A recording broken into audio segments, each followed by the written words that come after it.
ভয়াবহ আকার ধারণ করেছে দেশে বিদ্যুৎ সংকট। তীব্র লোডশেডিংয়ে অতিষ্ঠ হয়ে পড়েছেন সাধারণ মানুষ। বিশেষ করে গ্রামাঞ্চলের অনেক এলাকায় ঘন্টার পর ঘন্টা বিদ্যুৎ না থাকায় দুর্ভোগ বেড়েছে কয়েক গুণ। পালা করে বিদ্যুৎ সরবরাহ বন্ধ রাখা হচ্ছে ঢাকায়ও। বিদ্যুৎ সংকট একরকম মুখ থুবড়ে পড়েছে দেশের ছোট বড় শিল্প কারখানার উৎপাদন।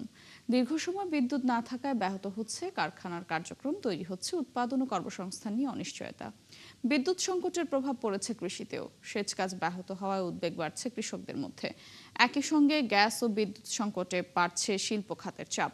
পরিস্থিতি সামাল দিতে বিদ্যুৎ সাশ্রয়ে বুধবার থেকে শপিং মল, মার্কেট ও দোকানপাট রাত ৮টার মধ্যে বন্ধ করতে বলা হয়েছে। সন্ধ্যা ৭টার মধ্যে করতে হবে আলোকিত বিলবোর্ড বন্ধ, সীমিত করতে হবে আলোকসজ্জাও। তবে সরকারের এই সিদ্ধান্ত নিয়ে উদ্বেগে ব্যবসায়ীরা। তাদের আশঙ্কা, নির্ধারিত সময়ের আগেই দোকানপাট বন্ধ করতে হলে বাড়বে আর্থিক ক্ষতি। এদিকে বৃহস্পতিবার রাজধানীতে এক অনুষ্ঠানে গ্যাস ও বিদ্যুৎ সংকট কবে নাগাদ পুরোপুরি দূর হবে এ বিষয়ে কোনো আশার কথা শোনাতে পারেননি জ্বালানি মন্ত্রী ইকবাল হাসান মাহমুদ। যেসব ইঞ্জিনিয়াররা কাজ করছে, একজন এসছে ব্রিটেন থেকে আর একজন আসছে সিঙ্গাপুর থেকে, তারা যেভাবে আমাদেরকে এস্টিমেটেড টাইম দেয় সেইভাবে আমরা আশ্বস্ত করি।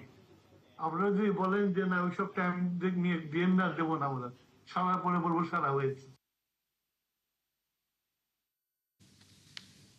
আবারও তীব্র গ্যাস সংকটে শিল্পনগরী নারায়ণগঞ্জ। গ্যাসের চাপ কমায় জেলার বেশিরভাগ সিএনজি ফিলিং স্টেশন প্রায় বন্ধ। সেই সঙ্গে ব্যাহত হচ্ছে শিল্প কারখানার উৎপাদন। আর বাসাবাড়িতেও ঠিকমতো চুলা জ্বলছে না। চরম দুর্ভোগে যানবাহন চালক, কারখানা মালিক আর সাধারণ বাসিন্দারা। হাবিবুর রহমানের তথ্য ছবিতে প্রতিবেদন। আবারও গ্যাসের জন্য হাহাকার। গ্যাস না থাকায় প্রায় বন্ধ নারায়ণগঞ্জের সিএনজি স্টেশনগুলো।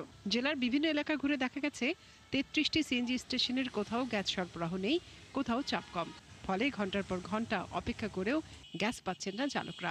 অনেকেই এক স্টেশন থেকে অন্য স্টেশনে ছুটছেন। শুধু পরিবহন খাত নয়, গ্যাস সংকটের প্রভাব পড়েছে শিল্প কারখানাতেও। গ্যাসের চাপ কম থাকায় অনেক কারখানায় উৎপাদন কমে গেছে। এতে লোকসানের আশঙ্কায় সংশ্লিষ্টরা।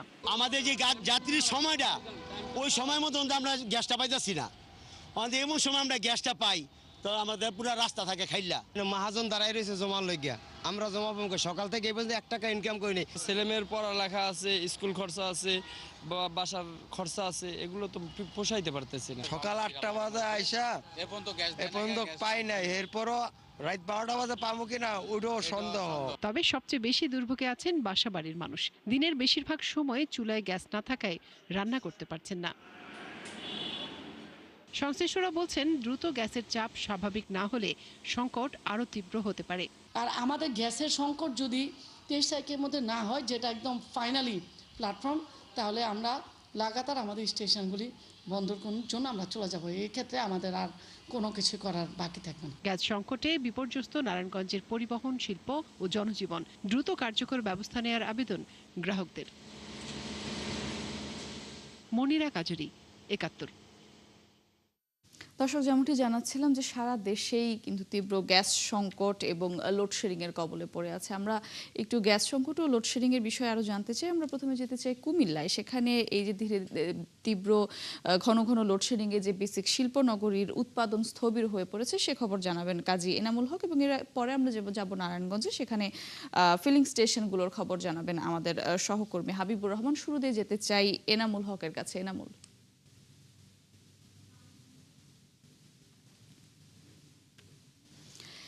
এনামুল, দিনে কত ঘন্টা বিদ্যুৎ থাকছে না? তাছাড়া সংকট কবে নাগাদ কাটতে পারে জানতে পেরেছেন কিনা? এই বিষয়ে বিদ্যুৎ অফিস ও বেসিক শিল্প কারখানা সংশ্লিষ্টরাই বা কি বলছেন জানতে চাই।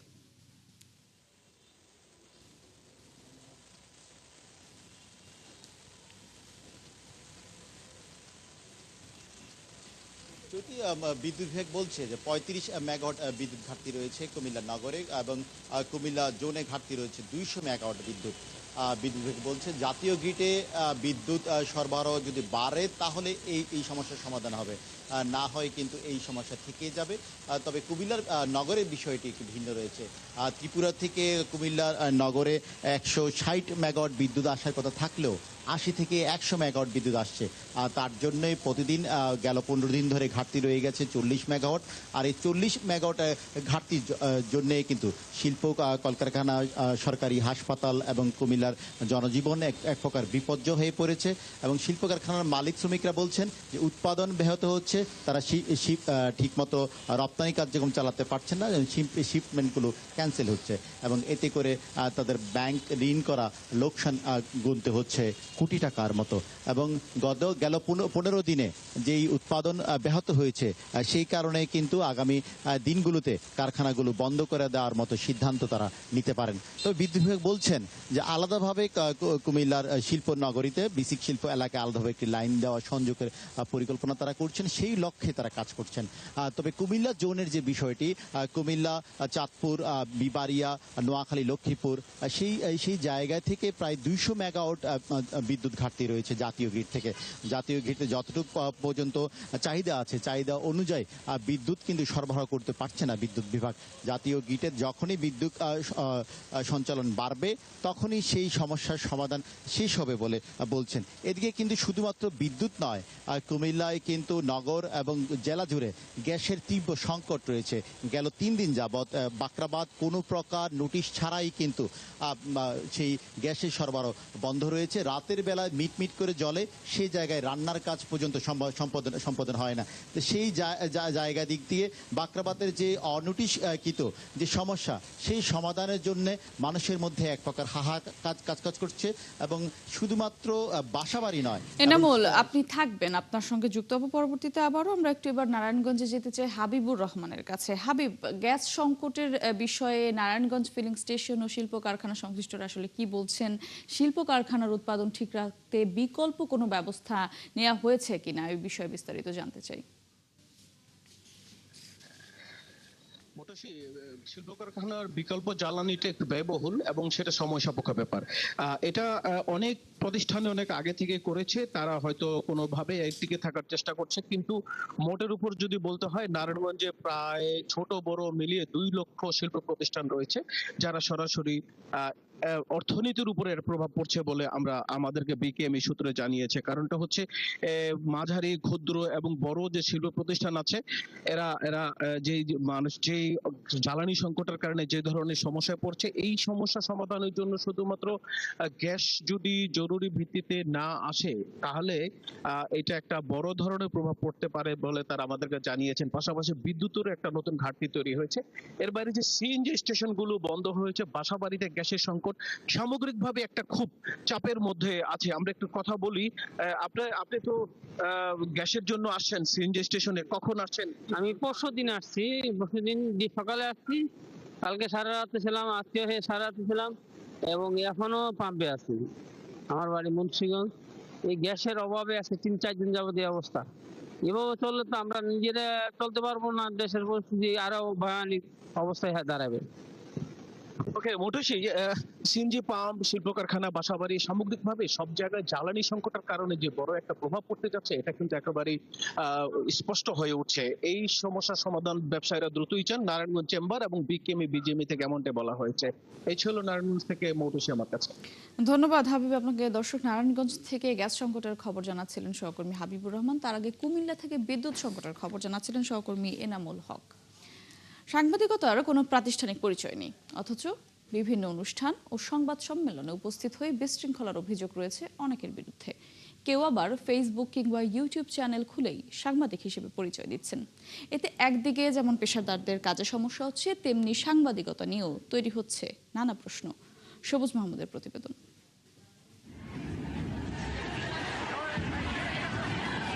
গত 10 আগস্ট ভিকারুন্নেসা নূন স্কুল অ্যান্ড কলেজে এসএসসি পরীক্ষার ফল প্রকাশের খবর সংগ্রহের সময় সংঘর্ষে জড়ান দ্য বিজনেস স্ট্যান্ডার্ডের ক্যামেরা পার্সন সাইদুল ইসলাম এবং সাংবাদিক পরিচয় দেওয়া তোফায়েল আহমেদ। ঘটনার সূত্রপাত একজন নারী শিক্ষার্থীর ভিডিও ধারণকে কেন্দ্র করে। এক পর্যায়ে তা হাতাহাতি ও সংঘর্ষের রূপ নেয়। ভিউ বাণিজ্য করার জন্য এখানে গেছে যে কোন একটা ইস্যু ধরে কিছু একটা করবে যেটাতে ওরা হচ্ছে যে মিলিয়ন ভিউ নিব, এরকম একটা টেন্ডেন্সি নিয়ে ওরা ঘুরতেছিল। পরে যখন দেখলামই যে ওই মেয়েটাকে ধরে ওরা হচ্ছে একদম ঘিরে ধরছে মৌমাছির মতো, তখন আমি এই কথাটা বলবো। আমাকে বলতে আপনি কে, আপনি কথা বলতেছেন কেন, আমরা কি করবো না করবো এটা আমাদের ব্যাপার, আপনি কথা বলার কে এখানে। তোফায়েল আহমেদ বর্তমানে কোনো গণমাধ্যম প্রতিষ্ঠানে নিয়োগপ্রাপ্ত নন, তবে সাংবাদিক পরিচয়ে বিভিন্ন অনুষ্ঠান ও কর্মসূচিতে গিয়ে বিশৃঙ্খলা করার অভিযোগ রয়েছে তার বিরুদ্ধে। এটা আসলে আমি কি বলবো, একদমই অনাকাঙ্ক্ষিত একটা ঘটনা। তো সেখানে আমি সব থেকে বড় একটা ভুল করেছি যে আমার গায়ে যখন তারা হাত তোলে এরপর আমার চেয়ার ছুঁড়ে মারাটা, যেই বিষয়টা খুবই দৃষ্টিকটু ছিল।